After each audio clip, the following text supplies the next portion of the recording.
Hello everyone, welcome. We're looking at our next activity, which is called See the Sequence.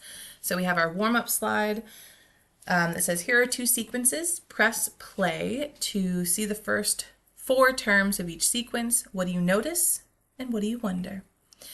So as we hit play, we see how the numbers grow at different rates with different starting values. What do you notice and what do you wonder? Take a second to get your brain settled and turn on and think about this warm-up activity. Pause the video if you need to, and when you're all set, push ahead to slide 2. Slide 2 says term 10. So in this example, it says the top sequence changes by a constant difference. We call that an arithmetic sequence. So arithmetic is when we have a constant difference. The bottom sequence changes by a constant ratio, and we call that a geometric sequence. So just as a reminder,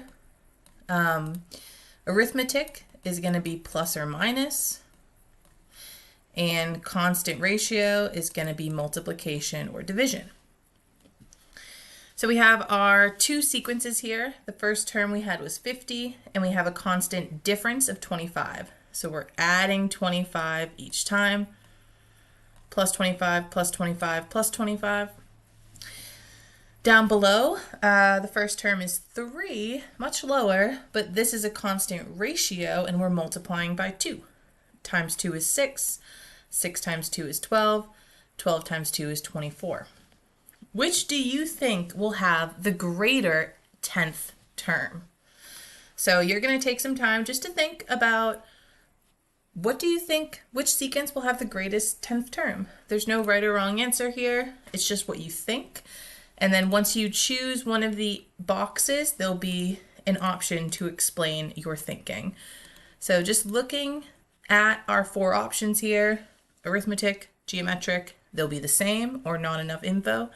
Which one will have the greatest 10th term? And once you're all set with that, you can push ahead to slide 3. When we're looking at sequences, we've been talking about recursive definitions, tables, and we're also going to look at some graphs today. Sequences can be represented in multiple ways. What are the advantages and disadvantages of each representation? So with recursive, this is the first one that we see. An advantage is we know when the sequence starts, we know the starting values, and we know the rule. So we can find any value in the sequence. We don't have to figure out what the pattern is. We know what it is, we know the pattern, and we know when it starts. A disadvantage of this is if you want to find like the 20th term, it might take a lot of work to get there, right? You might have to add 25, 20 times to get to that 20th term. So it can do some work to figure out the terms as when you have the recursive definition. The second thing we have here is a table. So you can click this tab up at the top, and here's a table. We have our term numbers, term 1, term 2, term 3, and term 4, and then we have our two sequences. Here's the arithmetic sequence that's going up by 25, and here's the geometric that is doubling. So a table is useful because it labels the term numbers. We know what's the first term, the second term, the third term. So if you're looking for the 10th term, you'd have to count the terms, and you can also just find 10 on the table and see what the 10th term is. So a table can be really helpful for that. A disadvantage is continuing a table can take a lot of work, like the recursive definition. This table only goes up to 4 terms. If we kept continuing it all the way to 10, that can just take some time to figure out all those table values. finally, our last option is a graph. Now, a graph is showing us, so here's our first term number. We have that first term number for the geometric, which was I think 2, and this term number for the arithmetic, which was 50. Then here's our second term numbers. We can see here our third and then our fourth lined up. So a graph is useful because we can visualize the shape of the sequence. We can see how fast it's growing or how slow. I can tell if it's curving upwards, like this one here is starting to curve up. That means it's a constant ratio and it's gonna jump up really fast, versus an arithmetic sequence is always gonna be in a straight line. So that's some information we can tell what type of sequence it is based on how the terms are connecting. Disadvantage is it's not always to tell the exact values of the terms. Like graphs can be, we can't see clearly what the values are sometimes. So that can be a disadvantage to a graph. Beautiful. So what you are going to do in the box here is choose one of the representations, either recursive, table, or graph, and explain how you can use it to find the 10th term. So you're going to pick one of them, and then how would you use that option to find who has the greater 10th term? So take some time, pause the video if you need to, and answer that B. How would you find the 10th term of this sequence? And when you're all set, push ahead to slide 4. Okay, so we are going to use the arrows to determine which of these sequence does have the greatest 10th term. So when I use the arrow, it makes the next one. We're adding 25 on the top and doubling on the bottom. We can see our graph is getting bigger as I move it over as well. That's term 7. So by term 7, they're very close. We have 192 and 200. Woo! But then when you double 192, we have jumped all the way up here to 384, seeing the geometric sequence with multiplication take the lead. There's 9 and 10. So clearly that curved geometric sequence really jumped up fast. And notice that our arithmetic sequence stayed as that line. That's a linear growth. It's going to keep going on that line. As we continue, that line is going to stay the exact same. And our geometric sequence is going to jump up super high, as you can see with that number. Beautiful. Okay, let's go to slide 5. This is a card sort. So we have 3 different types. We have our recursive definitions, we have our graphs, and we have our tables. And so you want to match one group completely. It's going to have a recursive, a table, and a graph. So let's look at one together. We'll do this one. This is a sequence. The first term is the number 3. This is sequence 3. And then the rule is it just alternates between 3 and 1.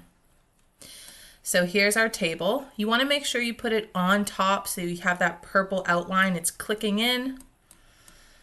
This starts with 3 and then it goes 1, 3, 1, 3. And here's our graph. So we can see the graph is at 1, or is at 3 first, and then 1, and then 3, and then 1, and then 3. So we can click that in. Try the other 2, make a group of 3, and once your card sort is all set, so again, if you need to pause the video, please do so, and then push ahead to slide 6. Slide 6 says you'll need activity 2 in print for this screen. Activity 2, let me grab it, 1 second. Activity 2, I believe, was our sequence carnival. So I'm going to click I'm ready. And it says select a type of sequence to make. So you're going to choose if you want arithmetic or geometric. You're going to put your first term and then a constant ratio and then hit make my sequence. So I started with 5. My constant ratio is 10. So it is multiplying each term by 10. We can also click the table and you can see how big my number will be by term 11. So you're just making your own sequence here. You can choose arithmetic, geometric, and create that. Beautiful. Push ahead to slide 7. And on slide 7, we can explore more. So it says Malik notices that he can make an arithmetic sequence and a geometric sequence, excuse me, that have the same first 2 terms.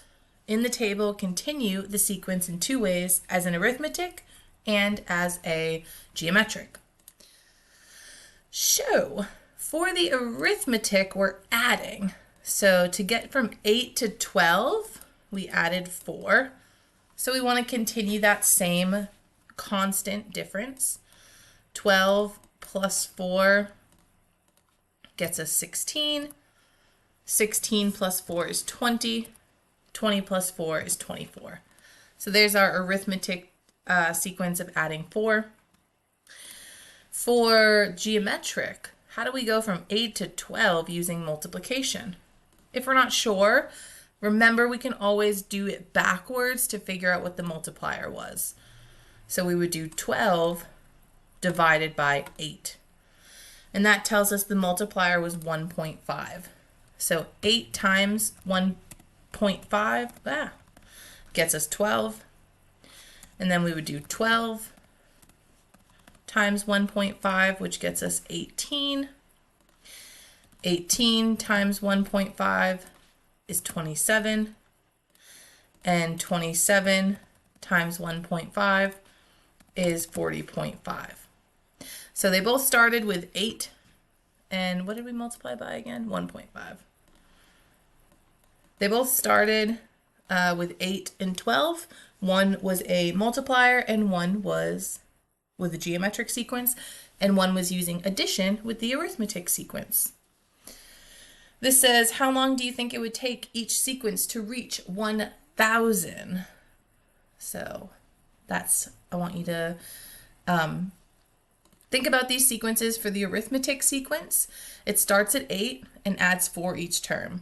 So we could use the equation 8 plus 4x is when does that get us to 1,000, right? How many times do we need to add a multiple of 4 to get to 1,000? Oop, not 100, 1,000. So we would subtract 8 on both sides.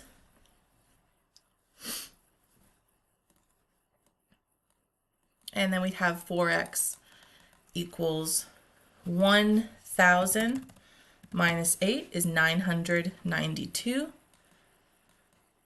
And then, of course, we would just divide both sides by 4. 992 divided by 4 gets us 248.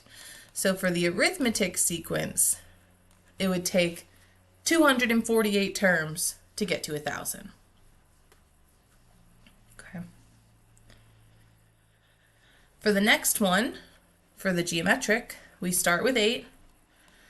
And we're multiplying it by our multiplier, which is 1.5. And we don't know how many times we're going to multiply it, but eventually we want that to get us to 1,000. Now, this is some logarithmic math, which is going to come later in your algebra career. So what we can do is we can try different values of x and see how close we get to 1,000. Because we, as Algebra 1 students, do not know how to solve that yet. So we can do 8 times 1.5 to the second power. That's 18. Let's try the 8th power. 205. Okay, maybe the 10th.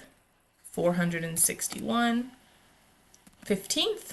3,000. Okay, now we went too far. So it's between 10 and 15. How about 11? a little more, 12. 12 is pretty close. So 12 gets us to 1,037. So about 12 gets us to that value of 1,037. Good.